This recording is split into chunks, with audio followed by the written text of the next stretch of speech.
नील ने गर्दन हिलाई। सिस्टम खुद बता देगा। कैसे? किसी ने पूछा। नील ने एक आखिरी लॉग खोला। यह आम यूजर लॉग नहीं था। यह वह लेयर थी जहां सिर्फ तब एंट्री होती है जब कोई सिस्टम को धोखा देने की कोशिश करता है। स्क्रीन पर एक नाम उभरा। कोई टेक्निकल कोड नहीं, कोई फर्जी आईडी नहीं, एक साफ नाम, बैंक के डिप्टी टेक्नोलॉजी डायरेक्टर का। कमरे में जैसे हवा निकल गई। आईटी हेड कुर्सी पर बैठ गया।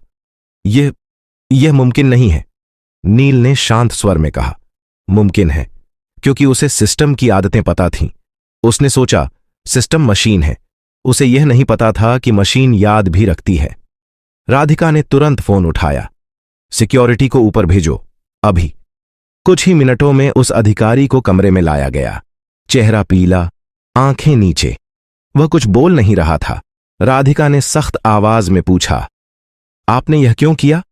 वह चुप रहा। नील आगे बढ़ा। क्योंकि आप सोच रहे थे कि पैसा बाहर निकल जाएगा और सिस्टम आपको पहचान नहीं पाएगा। लेकिन आपने एक गलती की। आदमी ने पहली बार सिर उठाया। कौन सी? आपने छोटे खातों को नजरअंदाज किया, नील बोला। आपने सिर्फ बड़े ट्रांजैक्शन देखे। सिस्टम ने आपको वहीं पकड़ लिया। आदमी टूट गया। मुझे कर्ज में डुबो दिया गया था, मुझे रास्ता नहीं दिखा। राधिका ने सिक्योरिटी को इशारा किया। ले जाइए।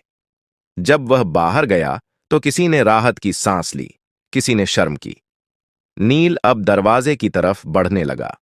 राधिका ने चौंक कर कहा, रुको, तुम कहां जा रहे हो? नील रुका। मेरा काम हो गया मैडम। काम? उसकी आवाज भर आई। तुम्हें पता है तुमने क्या किया है? बैंक, ग्राहक, पूरा सिस्टम। नील ने धीरे से कहा, मैंने सिर्फ जो गलत था उसे सही किया है। राधिका आगे बढ़ी। तुम्हें इनाम मिलेगा, नौकरी मिलेगी, पढ़ाई, सब कुछ।